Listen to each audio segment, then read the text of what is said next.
Formula One is back and it feels like Formula E on steroids. That is a direct quote from Max Verstappen at this year's Bahrain 2026 testing.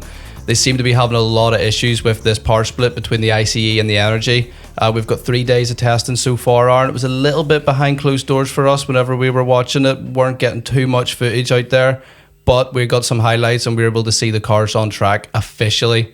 Yeah, we were only able to watch the last hour live this week. Next week we can watch all of it live, but this week I think they were just doing the last hour live broadcast. But yeah, there was a lot of interesting stuff that kind of it. I want to talk about the Aston Martin. I think that's the biggest surprise. I know they were late to the shakedown, but it's really not looking good for Aston. I think everybody was having very, very high hopes for Aston coming into this year. I mean, they were bigging themselves up so much before the start of this season, and it just doesn't look like they're having fun out there in testing. Yeah, no, if Lance Stroll to be believed that the only good thing to come out of testing is the fact that the weather's nicer is a bit concerning. And then obviously you've got that whole 4.5 seconds off the pace, which I strictly don't believe they're 4.5 seconds. Now that is a major margin. You were saying to me yesterday, if they actually are 4.5 seconds off the pace in Australia, they won't meet the threshold for the qualifying and they actually won't be able to race the race. So yeah, that's true. If they really are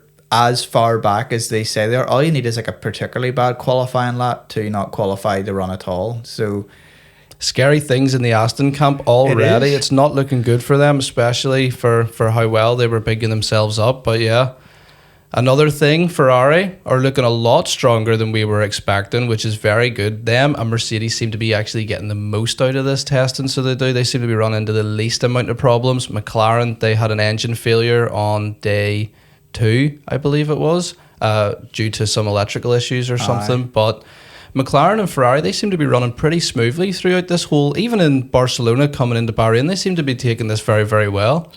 The Ferrari looks pretty good, to be fair. I think there's talk that Ferrari have run into this Bahrain test with the same engine that they ran in Spain. If that is the case, that thing is quite bulletproof. In terms of reliability, again, caveats of its testing, we don't actually know how fast it is. Obviously the Ferrari looked a little bit unruly on day one. It was a bit squirrely. Lewis was locking up, there was just just didn't look quite settled. It did get better over the last sort of the other 2 days, but the car, at least reliability, looks incredible. That engine does look incredibly solid, which then leads me on to my next point. Whenever you're talking about Mercedes and McLaren with the engines, the big talking point over the last couple of days is the start procedures. Yes, you brought that up just before recording. Yes. I'll let you talk about that. Go on ahead. The start procedures, there's safety concerns from McLaren, more from McLaren from what I could see, that they might have some issues with their start procedure. The Ferrari team did actually bring this up about 12 months ago. They were panned off a little bit. Now, this is all to do with the turbo spilling up, isn't it? And trying to get those RPMs in the engine, because we've been seeing that the cars have been having a problem. Once they actually run out of battery, it's really hard for them to build those RPMs up again and get that turbo spilling. So this is the whole reason why McLaren have brought this up, I believe. Yeah, because they had concerns over the 2026 procedures. They're trying to get it changed. Ferrari are kind of digging the heels and saying, no, let's not get this changed. We warned you 12 months ago. You've made your bed. We made reasonable adjustments to our engine to factor in the fact that the start procedure might actually be a little bit worse this year. I'm kind of on Ferrari's side. If you are going to warn someone about potential safety issues and then you pan off and say it's going to be fine, and then it turns out once you get the testing you were proved wrong, I think it's kind of you've made your bed, lie in it. Obviously now the FIA and stuff will take a look at this. It will be a bit of a blow to Ferrari because obviously they made the reasonable adjustments only for them to be proved right and then have their teams go, okay, we'll get it adjusted. So it's a big one. I don't know how they're going to factor it, but I just thought it was an interesting story. Yeah, it's like we see Ferrari do something right for once and then now they're being almost criticised or punished for it. Now it's like, well done guys, you've done something right, but we're just going to give everybody the pass this time and change the start procedure. Do you know what that actually means for the start procedure then, if this does come into effect? I don't know how they'll change it. It's not like a whole thing where... from Andrea Stella, I don't have them here with me, but there was some technical regulations he was looking to change or saying it would be easy to make there's no these talks of changes. a rolling start here or anything like. No, I don't think there's talks of it, but realistically, if you wanted to, you could probably make that as a valid. I don't think know, I'd like to see F1 as a rolling start, to be honest. I think this is maybe I think it would be all right. You'd probably get used to it very quickly. The novelty would wear off quite fast. But yes, but speaking of complexities of these rules and changes of technical going-ons, direct quote from Lewis Hamilton. He said, the new rules are ridiculously complex. You almost need a degree to understand them. The fans won't get it, and right now we're slower than F2. I don't know if he meant strictly overall slower than F2. I mean, it is a direct quote. It is a direct quote, don't shoot the messenger.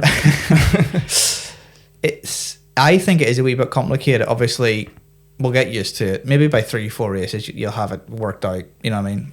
I don't know if it'll be that hyper complex. Although, from what I was reading, Gabriel Bortoleto was saying that the start procedure is incredibly complicated, as you say, with getting the turbo spooled up, and then there's battery recharge, and you have to hold it in first gear, second gear. He said something. There was a whole rake of things that he was saying that made it very, very complicated. So I think it's probably more complicated from the driver's perspective. It might not come across on TV as such a more complicated sport, but definitely in the cockpit it might be a little bit more challenging for the drivers, which is good to see. It is good to see, but you don't want to overcomplicate it. And it feels like, well, if all the drivers are having issues with it, the only person I don't think's had any real issues with it is Lando. He seems fairly optimistic. Yeah, Lando seems to be putting out a lot of good press at the moment, especially between all this negativity between Max, and I know we're saying Ferrari seems to be quite strong, but the drivers, again, they're all having the same issues with this energy and this power delivery from the battery.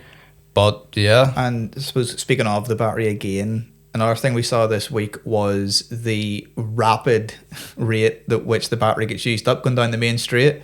There was an onboard of the Audi, I think it was, and that thing was, I think it was probably about a third of the way down the straight by the time that was actually the battery depleted. was fully depleted. And then there's this whole super clipping thing that they're talking about now, which is basically just a more extreme version of the D rating that we had before. So it's just any of the electrical issues we have had in the previous sort of turbo hybrid era stuff, I think it's just been amplified by that extra power load reliance they're putting on the battery. So it'll be interesting to see. Now, obviously, the teams do have the ability, from what I understand, to actually develop the engine over the season. So we might actually see it slowly get a little bit better over the course of the season. But at the start of the season, I definitely think it's going to be a bit of a hurdle. But by the end of the regulations, it mightn't actually be too bad. But at the start, I think it's going to be a bit of an arms race in terms of who can get on top of this quicker.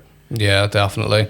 And going towards the lower pecking order of the grid now, Cadillac, they seem to be running into a lot of problems at the moment. They've had 2 breakdowns, and one of them actually stopped, I believe, Perez from getting on track one day.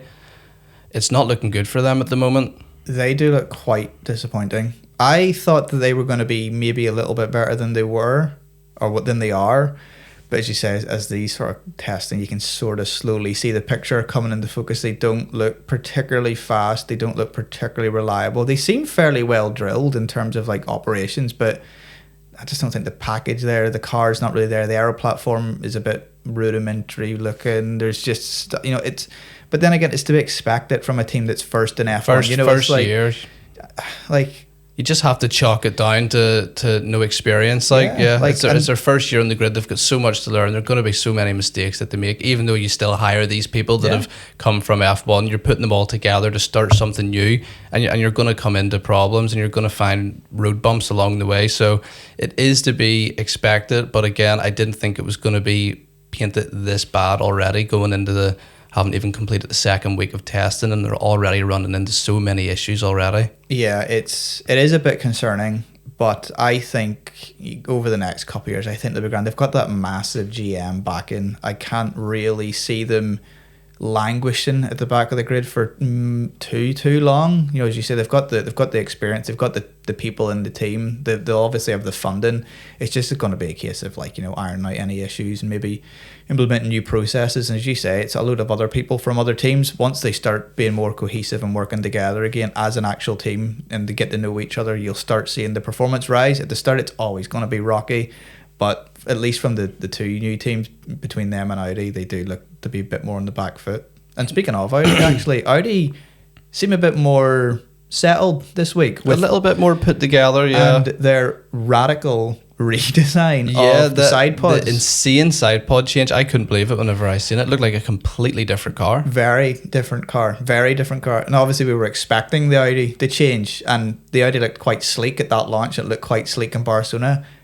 I think it looks less sleek now. Obviously, looks more aggressive. It does look more aggressive. I think it looks more bulbous. You look at it from the front, you've got these massive side pods and these sort of massive arches over the back of the driver's helmet. It looks very wide. To me, it just looks unrefined. But then again, I'm not a Formula One designer or an aerodynamicist, so I could be talking rubbish. But it doesn't look as sleek or as well thought out as a lot of the other cars. Now, that doesn't mean to say that it's bad, because it does actually look not too bad from what we've seen. Reliability seems to be a lot better from Audi this week, and generally I think there's a little more positive noises coming from the Audi team. So we'll see if they've maybe figured out something that nobody else has, and it might actually be the way forward. It just looks a wee bit weird. Yeah, and the hype has sort of died down around Williams. Now that they've actually turned up with a car, everybody's sort of moved on a little bit from that, which is nice to see. Yeah.